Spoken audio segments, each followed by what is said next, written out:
Hi and welcome. This is a very simple video on swaddling techniques. So I'm Trish Martin from Baby Coach NZ, and I thought I would just go over today just some few simple steps around about swaddling. Most of you are probably using a muslin to swaddle, and well, these are really great, especially in the summertime. It keeps babies nice and cool. Often I'm finding that if you do have babies who are quite wriggly, who move around quite a lot, some of them are real Houdinis who are getting out of their swaddles quite quickly, is that muslin is probably not one of the better materials to use. Because it hasn't got that stretchability. So I tend to try and use something that has actually got slight elastin in it. So there's some really beautiful natural materials out there, natural cotton, like this one, which is 96% cotton and 4% elastin. And it's great for babies who tend to move around a lot, who tend to wriggle out of their swaddles, and who are also getting slightly older and who are trying to actually, get their hands out. So this is great. This has got very slight stretchability in it, so really helps with the swaddling as well. So take a look at my swaddling video next. And if you've got any questions, if you want to have a chat, I've always got a free 15-minute chat. So if you've got any challenges in regards to your baby with feeding or sleeping, then drop me a line. Right, so let's start showing you some different techniques for swaddling. So swaddling is generally done for babies to help them sleep and help them settle due to the startle reflex.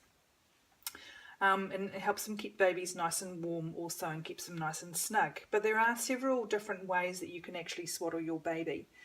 And also some babies who are real Houdinis, which I'll show you just a little bit further along, actually don't like being swaddled that much. So having the arms out or just having one arm out and one arm in sometimes helps as well.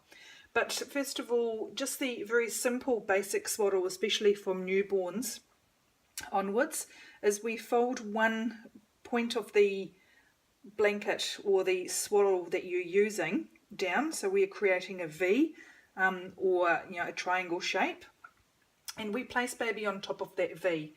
Now it just really depends on how big you want it. You can do it very little V so that you've got lots more material on the side, or you can do a big V that they're lying on. So it's really just up to you and what kind of swaddle you're actually using. Preferably when I put babies down is to actually place them slightly below the actual fold of the material. Then my preference is actually putting baby's hands on top of the chest area. It's a more natural position and also helps with further development once they're starting to use more of their motor skills as far as trying to find their hands with their mouth and things like that.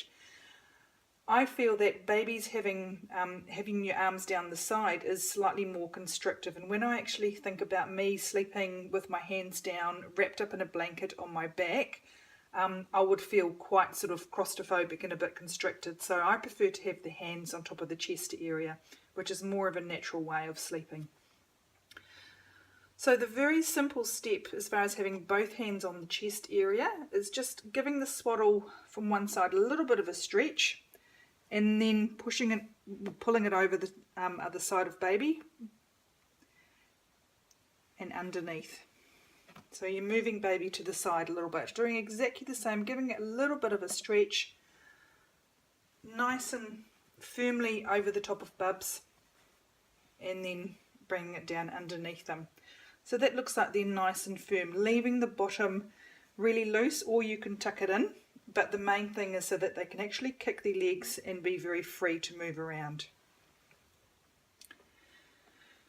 If you've got a baby who's really enjoys swaddling and sleeps well, but is a little bit of a Houdini, what you can do is only do one hand on the chest, then fold it over the top. Move your baby slightly around so that you get the swaddle underneath. You tuck it right underneath their body, and then placing the other arm over the top and then back around. Sometimes that creates a little bit more security and a little bit more difficulty to get their arms out. The other way that you can also swaddle is having one arm out, or if you're actually transitioning from swaddling to a sleeping bag, or stopping swaddling altogether and you want to do it in steps, what you can do is just putting one hand on the chest area, again swaddling underneath, but leaving the other hand out of the swaddle and swaddling underneath their underarms. Now you may find as your baby's getting older, they may be trying to find their hands and trying to actually suck on their hands, which is all very normal and it's part of their natural development. And you also may find that they may be right-handed or left-handed and they're preferring one side better than the other. So just leaving that hand out that they actually like to suckle on will actually help them self-settle them as well. So just leaving that arm out, and you can just do that. If they prefer the other side, then you just basically swaddle the other side and leaving the other one out. And then they are free to do whatever they like to do with their preferred hand. Now the other way, if some babies, and there are some babies who really dislike swaddling and who are consistently getting their arms out, and that's okay too, because every baby's different and every baby sleeps differently as well. So what you can do is move your baby slightly up and actually just swaddle underneath the underarms and actually leaving the hands free so they can actually still feel secure around their torso area, around their body, and feel like they're nice and snug, but they've got their hands free to actually sleep however they want or use their fingers for self-soothing. Okay, so that's some of the swaddling techniques that you might want to use with your baby.